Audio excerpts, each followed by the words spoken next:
O.V.O.U.R. Have you seen this? Is this a new branding? Is it an acronym? R, view of ultimate reality. And in depth we trust. What is your view of ultimate reality? Human beings across all cultures and ages have asked one enduring question: what is ultimately real? Religions, philosophies, and sciences have each offered answers, yet the question itself belongs to all humanity. From this simple recognition comes a new meta-linguistic expression, O.V.O.U.R, our view of ultimate reality. This word does not replace any existing term for what is perhaps referred to as the divine. Instead, it creates a shared philosophical space in which all perspectives can be acknowledged. Every human being, religious or secular, holds some understanding of the nature of existence. O.V.O.U.R simply asks the universal question: what is your view of ultimate reality? The many names of the mystery throughout human history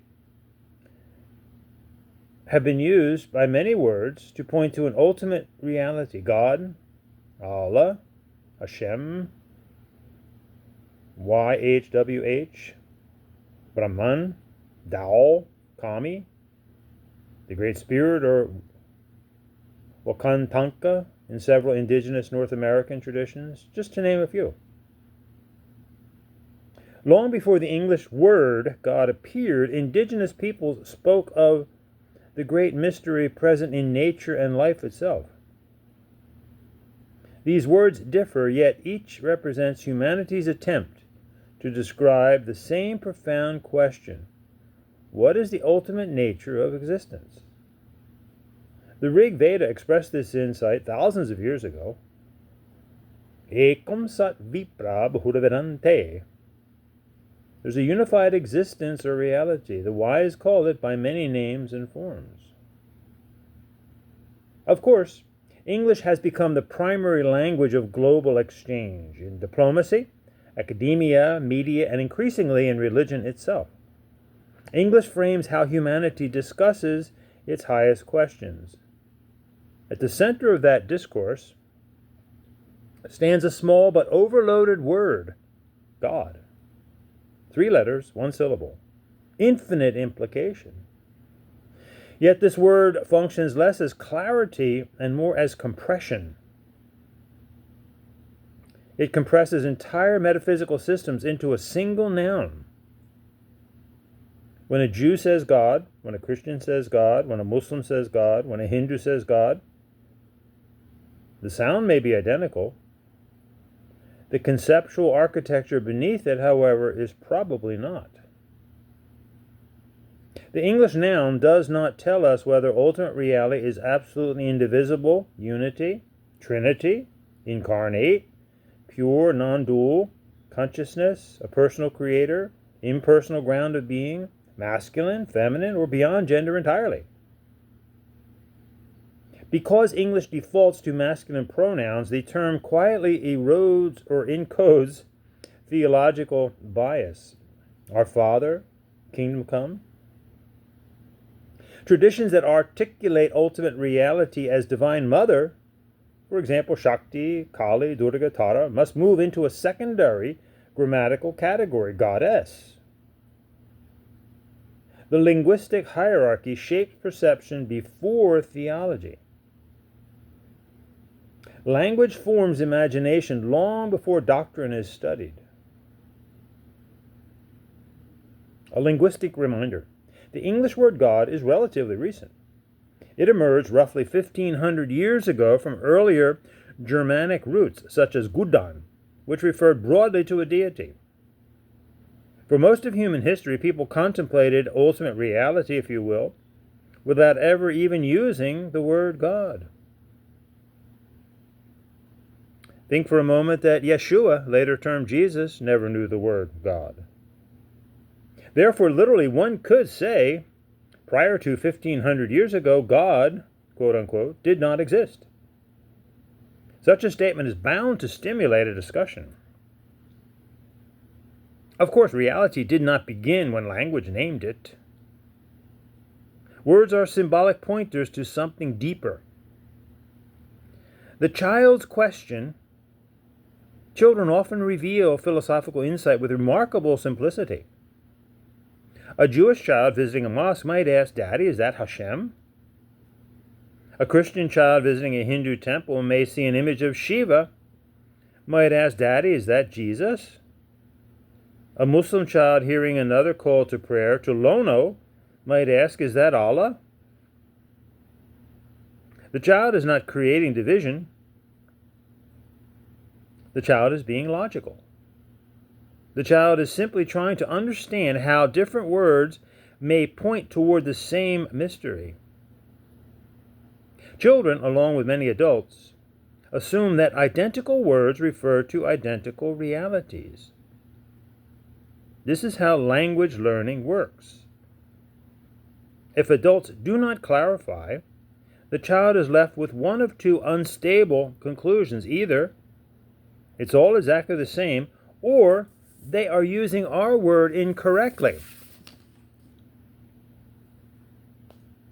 We are not debating theology here. We are forming cognitive frameworks in the developing minds of young and old. Clarity is not optional. It is pedagogical responsibility. Certainly one would find it very difficult to maneuver through a world where everyone had the same name. And consider, would one visit a synagogue and refer to the teacher as an imam? Go to a church and call a pastor a swami? Would one call the kahuna or say that the kahuna is teaching the Quran? Interestingly, humans are protecting the diversity of clerics, but casually compress the diversity of what may be perceived as ultimate reality. O.V.O.U.R. functions as a meta word. A meta word does not describe the object directly. It clarifies how we are describing it. O.V.O.U.R. does not define ultimate reality.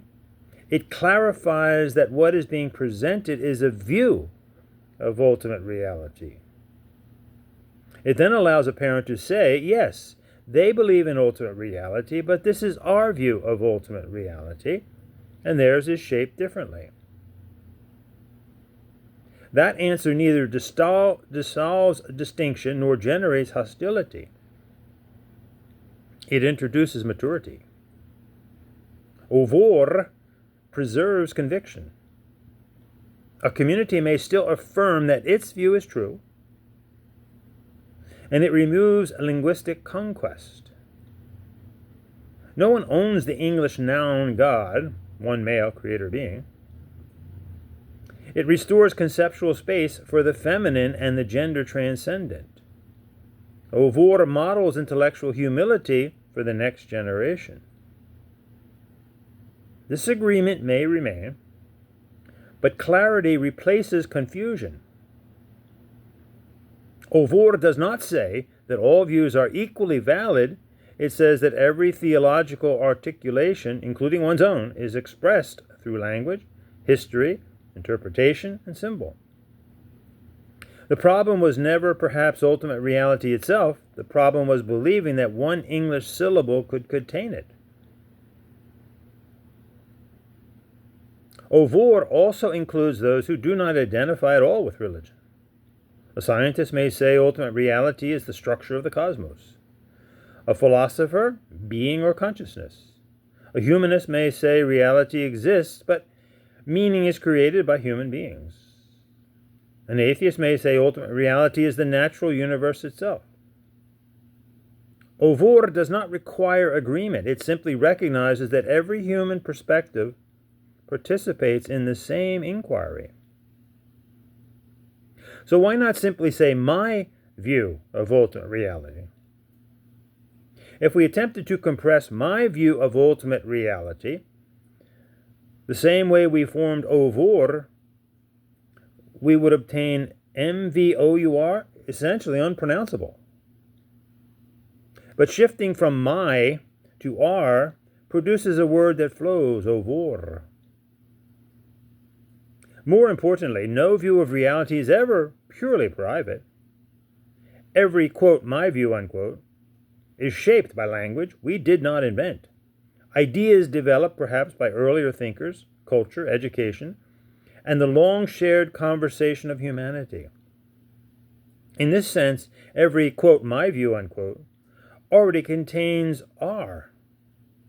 Language is shared. Language itself is social. Interestingly, the sound of O.V.O.U.R carries echoes of perhaps familiar French words such as amour, love, and au revoir, until we meet again. While purely coincidental, linguistically, the resonance is poetic. Love and parting are both deeply human experiences that arise within the mystery of existence itself. The sound subtly reinforces O.V.O.U.R's spirit of shared humanity. The symbolism of O.V.O.U.R, within the word itself lies a subtle symmetry, O.V.O.U. The two O's suggest the ancient symbol of wholeness or zero, which the Hindus invented, by the way, the circle representing completeness. Between them stands the V, a descending movement. Symbolically, then, wholeness, descent into experience, return to wholeness. In this O.V.O.U., in this sense, reflects a philosophical intuition found in many traditions. The universe emerging from unity and returning again to unity. The philosopher Socrates taught that wisdom begins by recognizing how much we do not know. Rather than declaring final answers, he encouraged deeper questioning. O.V.O.U.R follows this spirit. It does not proclaim ultimate truth. It invites reflection. What is your view of ultimate reality? Intellectual humility. If ultimate reality is truly ultimate, it may be far greater than any single description. Religions, philosophies, and sciences may each provide windows into the mystery, but none contain the entire sky. O.V.O.U.R encourages intellectual humility and shared exploration. Finally, O.V.O.U.R is not a doctrine. It is not a religion. It is not a final answer. It is an invitation. An invitation to ask the oldest question humanity has ever asked. What is your view of ultimate reality? O.V.O.U.R then is a shared human inquiry. Now, if you're interested, this adventurous conversation continues in the podcast, quote, In Depth We Trust, end quote.